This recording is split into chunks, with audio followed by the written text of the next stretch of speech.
એવું કયું પાપ અને એવો કેવો ભ્રષ્ટાચાર રાજ્યની સરકાર સંતાડવા માંગે છે કે ડીસાના ગોડાઉનમાં ગેરકાયદેસર રીતે ફટાકડાના ઉત્પાદન બદલ જે આગ લાગી અને 20 જેટલા નિર્દોષો માસૂમ બાળકો સહિત હોમાયા, એનાથી લાજવાના બદલે આ નાલાયક સરકાર અને ભ્રષ્ટ તંત્ર આ માતા મારી પાછળ બેઠી છે, એમને એમની મૃત્યુ પામનાર દીકરીનું મોં નથી જોવા દેતા.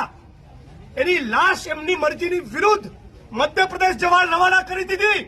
આપણા ગુજરાતમાં શું ધંધા ચાલી રહ્યા છે? એવું કયું પાપ છે જે બનાસકાંઠા જિલ્લા કલેક્ટર તંત્ર છુપાવવા માંગે છે? આ સવાલ પૂછવા માંગુ છું. આજે 8:24 કલેક્ટર મિહિર પટેલને મેં ફોન કર્યો છે કે મધ્યપ્રદેશના પીડિતો મને કહી રહ્યા છે કે અમે આવીને આઈડેન્ટિફાઈ ન કરીએ કે મારું સંતાન છે, અમારા સગાવાળા છે, ત્યાં સુધી કોઈની પણ બોડીને મધ્યપ્રદેશ રવાના ના કરતા, એ છતાં ડેડ બોડી મોકલી દીધી. કોની સૂચના હતી? કમલમની, ગાંધીનગરની કોની સૂચના હતી? એવા શું ધંધા તમે કર્યા છે? એવા શું પાપ કર્યા છે કે તમારે આ બધું છુપાવવું પડ્યું છે? જેણે પોતાનું સ્વજન ગુમાવ્યું, જેણે પોતાનો ભાઈ બહેન દીકરી ગુમાયા, એ પોતાના સ્વજનનું મુખ પણ ન જુએ, મર્યા બાદ પણ મોઢું ન જુએ. જે લોકો કાળી મજૂરી કરવા ગુજરાતમાં આવ્યા, ગુજરાત માટે, દેશ માટે જે લોકો ઉત્પાદન કરતા હોય, એમના શ્રમનું તો મૂલ્ય તમે ના સમજ્યા. મરી ગયા પછી એમને લાશ જોવા નતો. આ કાયદાની વિરુદ્ધ છે. નજીકના નિયરેસ્ટ મેડિકલ ઓફિસર પાસે એનું પીએમ કરાવવું પડે, પરિવારજને આઈડેન્ટિફાઈ કરે, પછી પરિવાર પોતે બોડી રિસીવ કરે. અને મધ્યપ્રદેશની પોલીસે, મધ્યપ્રદેશના સરકારના માણસોએ અહીંયા ગુજરાતમાં આવીને ડાપણ કરવાની શું જરૂર?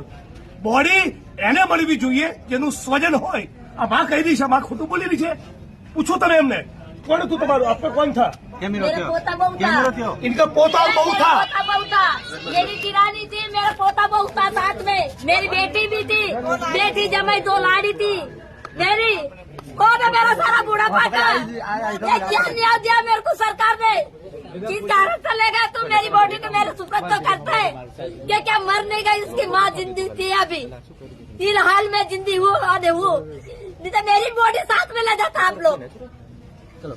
હું માગણી કરું છું કે આ અધિકારીઓની ભૂમિકાની પણ તપાસ થવી જોઈએ. ફેક્ટરીમાં ઇલીગલ ફટાકડાનું ઉત્પાદન થતું રહ્યું તો ત્યાં સુધી સ્થાનિક પોલીસ પ્રશાસન શું કરતા હતા? એ લોકોની પણ જવાબદારી બને છે. એક પ્રમાણે બોડી આવી રીતે ગેરકાયદેસર રીતે મધ્યપ્રદેશની સરકારના માણસોને કોણે સોંપી? એમને પણ સસ્પેન્ડ કરવા જોઈએ. શેનો વિસ્ફોટ કેવી રીતે થયો તેનું હજી તંત્ર જવાબ આપી શક્યું નથી. બિલકુલ. કયા વિસ્ફોટક તંગાડી પદાર્થો હતા? કેટલા દિવસથી ચાલતા હતા? અને અચ્છા, જે અધિકારીઓની ફરજ બેદરકારીના કારણે આ કાંડ સર્જાયો એને તપાસ સોંપી છે. એટલે રાજકોટમાં જે બન્યું, બીજી ઘટનાઓમાં બન્યું એમ ચીરની તપાસ બિલાડી કરશે.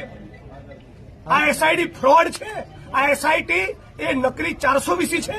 હું માંગણી કરું છું, જેની ઇન્ટેગ્રિટીમાં શંકા ના થઈ શકે એવા અધિકારીને તપાસ સોંપો. અને અમે બધા આ પીડિત પરિવારોની પડઘે ત્યાં સુધી ઉભા નથી થવાના જ્યાં સુધી બોડી પાસે લાવીને એમનું મુખ એની માતાને બતાવવામાં આવે. મારા પરિવારનું કોઈ સ્વજન જતું રહ્યું હોય અને બીજા રાજ્યની પોલીસ એને લઈને જતી રહી, આ કઈ રીતે ચાલે? હરદાની ફેક્ટરીમાં